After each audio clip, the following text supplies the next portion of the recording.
Hi, it's Charlie again from Angel Eyes by Charlie, doing the videos for Trans Angel. I've decided to start with a natural look makeup that can be done once you haven't got to worry about any beard growth. You'll have to excuse the sound of my boiler in the background as my treatment room has got my boiler in it, so apologies for that. This makeup is going to centre around those of you who don't have any hair growth on the face. First of all, you're going to need to start with a primer. This one is from Supercover, and it's their Ultimate Face Primer. I shall list details on the website. This one can be used if you still suffer with stubble growth, or if you're doing a foundation over quite a natural, fresh shaved look. If you're doing it for an evening out, wouldn't be so effective for a full daytime wear. So you start with a tiny bit of primer. You only really need about a pea's amount. Don't know if you can see that. Any more and you'll saturate your face. Of course, make sure before you put this on that your face is clean and has been moisturised earlier on. This can be used in place of a moisturiser, but it's best to do the two. So you rub it between your hands and lightly apply to your face, making sure that you get it on all of the areas where you will be putting makeup. The point of a primer is it helps to keep the makeup on the skin without it coming off. Next thing, if you look at my face into the lighting that I have here, you'll see that I have quite dark circles around my eyes. Now this is due to hereditary factors, can be due to dehydration sometimes. For me it's hereditary and medication based because I'm on various things which have affected how they appear. So I'm going to start with the Benefits of Raised Paste. This one is medium number 2, which is best for disguising the bluish tinge that you get from eyes. Haven't yet tried this one with stubble cover, but I shall give it a go. This is a tiny synthetic brush which I use just lightly dabbed into the product. As this one is my own, I'm going straight into it with the brush. Then you're working on the darker parts around the eyes. Hopefully you can see this as I do it.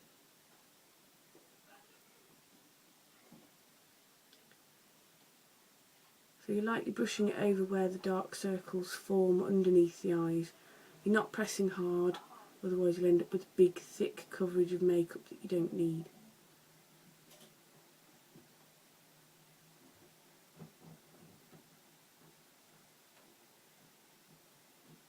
You'll see that it's all starting to disappear, so make sure that you don't have any lines or clumps of makeup. With your middle finger or your ring finger, just gently wipe over to make sure that it's blended together and you have no clumps of makeup. Same again from the eyelid area or anywhere else where it's blue. In my case I get it all the way around my eyes.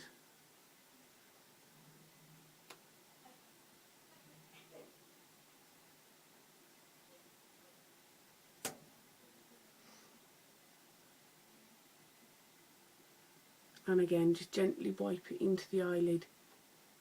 Now, because you're putting cream onto your eyes, you will need to set it with powder to stop the creases forming underneath your eye makeup if you put any on later, or just in general with the makeup you've put on. Same thing on the other side.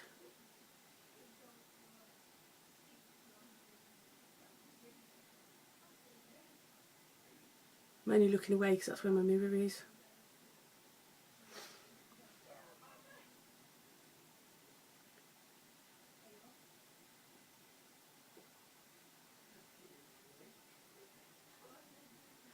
If you're somebody who wears contact lenses and you're doing this using your contact lenses, make sure you don't press too hard on your eye. You don't want to shift them about. That's with both the brush and your finger.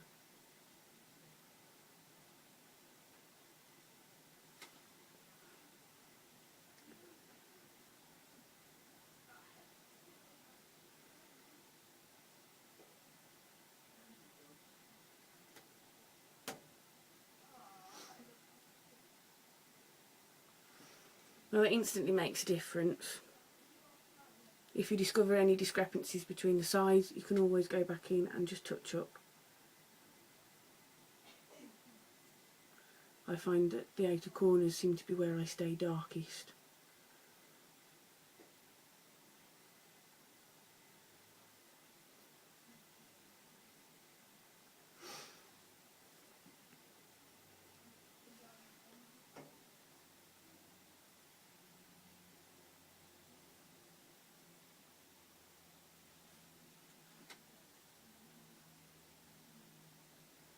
helps to look up as you do it so that you're not just smearing it into your eyelashes.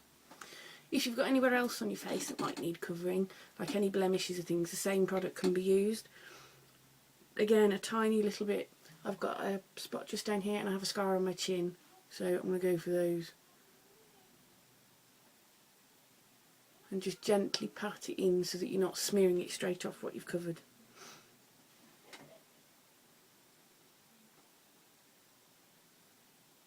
Doesn't need to be perfect because you will be coming over it with, in this case, a powder foundation. So that's the erase paste done, concealing the worst parts of the dark circles in my eyes. Now I'm going to move on to my chosen foundation for today, which is one of my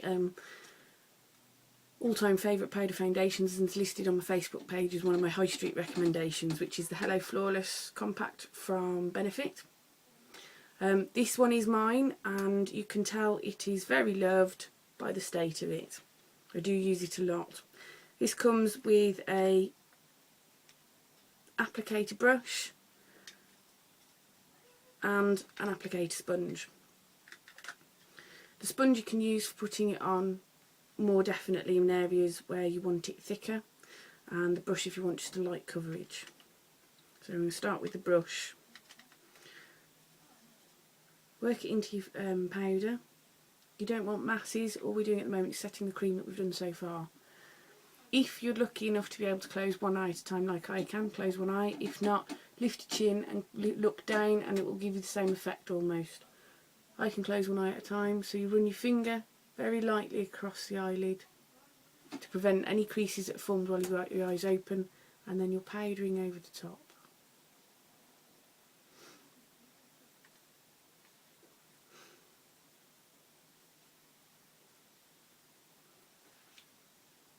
Can't do it as easily on this side, so other technique, head up, eye down, and powder over the top. You also need to powder the underneath so that you don't get any creases underneath your eyes. Again, tilt your chin down so that you can look up. In my case, because of the mirror, depends on the individual. Make sure that you've got no creases left under your eyes, and powder it. Same again, other side.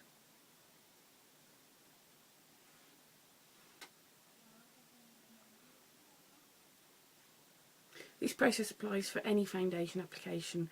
If you've used a cream foundation or a liquid foundation prior to going out, I would recommend you do exactly the same thing, even if you don't do it all over your face. Now, because I've put some of the concealer in different areas of my face, I also need to make sure that I just powder off those ones too. Then, because we're just doing a natural look, which is just the foundation and a little bit extra, with just the brush that's come with it, I'm not using anything fancy. Because I've put some of the concealer in different areas of my face, I also need to make sure that I just powder off those ones too. Then, because we're just doing a natural look, which is just the foundation and a little bit extra, with just the brush that's come with it, I'm not using anything fancy. I tend to start at the top of the head and work down, solely because you're not going to get anything dropped on to anything below, but it's personal preference.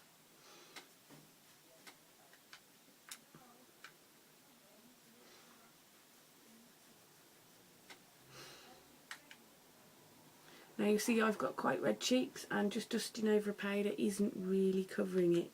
I will come back to that in a moment.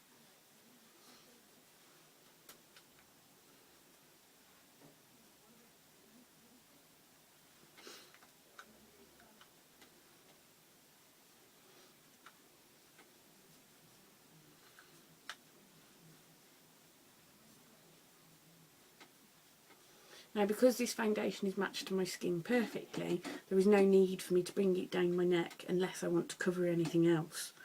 In this case, I'm not going to, because there's no need, other than just to make sure it's blended along the jawline and there is no residual lines or streaks. Now, like I was saying, I have quite red cheeks naturally. If you use the sponge that comes with it, And all you're doing is you're just pressing it into the powder of the compact to get some on there, and you can then press it onto your cheeks. If, like me, you've got red cheeks, instantly more covered than that one.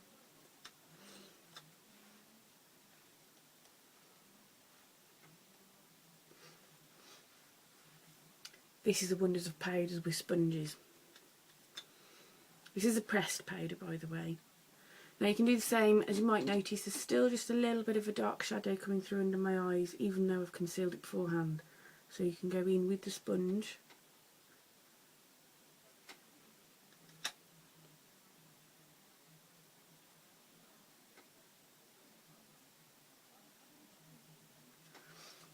And already there's a difference.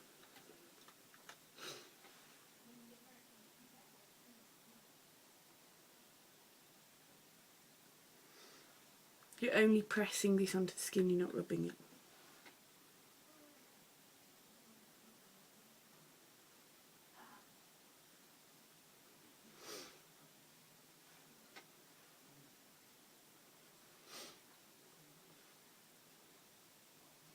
Now, because that's my scar area, I tend to press a little extra into that just to minimise the effect of it.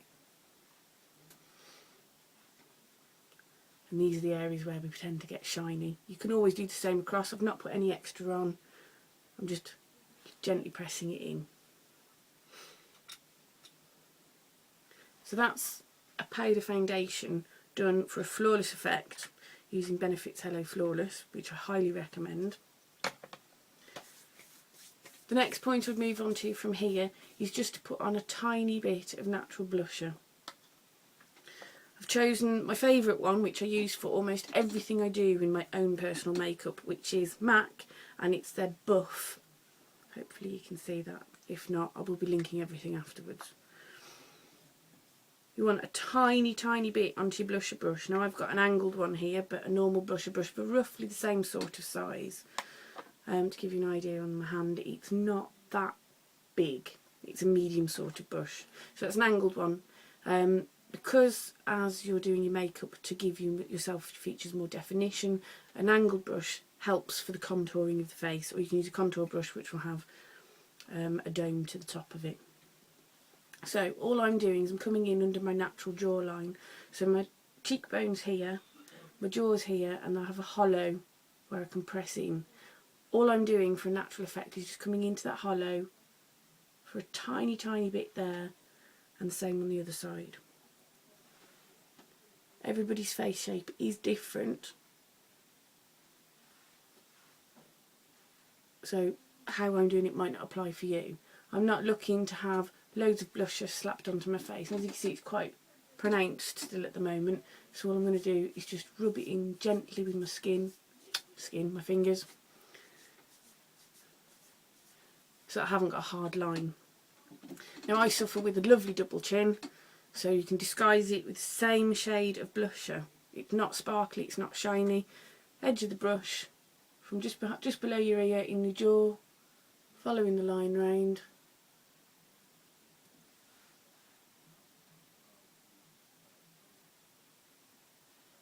Now you can see it's created a slight line. So all you do with that, both hands, blend it downwards. Don't blend it up onto your face because it'll look a bit weird. So you're just blending it inwards and downwards for a slight contour, which just takes away the shine of the light as it lands on the area, in my case my double chin. Then all you do next, because if you look closely, I'll come a bit closer, your foundation powder or your liquid foundations will have settled on your eyelashes. Your eyelashes will look quite dark. Then all I do is using a mascara which has got the little plastic bristles in rather than the normal mascara ones. This one's an Yves Saint Laurent one, which is my favourite, but Max Factor do several as well. This is the one that's got quite spaced out lashes, spaced out bristles. So all you're doing is lightly over the top of your eyelashes, underneath. Don't pump your mascara when you put it in, twist it round as you bring it out and take off the excess from the tip, because that's how we end up with mascara all down our face. Same again. Sorry about my faces. Just on top and then underneath. I'm not doing this to make it look like I've got massive big eyelashes. I'm doing it to disguise the colour from the powder. You can leave it on just the top, or you can do bottom as well. On this occasion I'm going to leave the bottom because I'm doing quite natural and I don't want the bottom ones to stand out as much.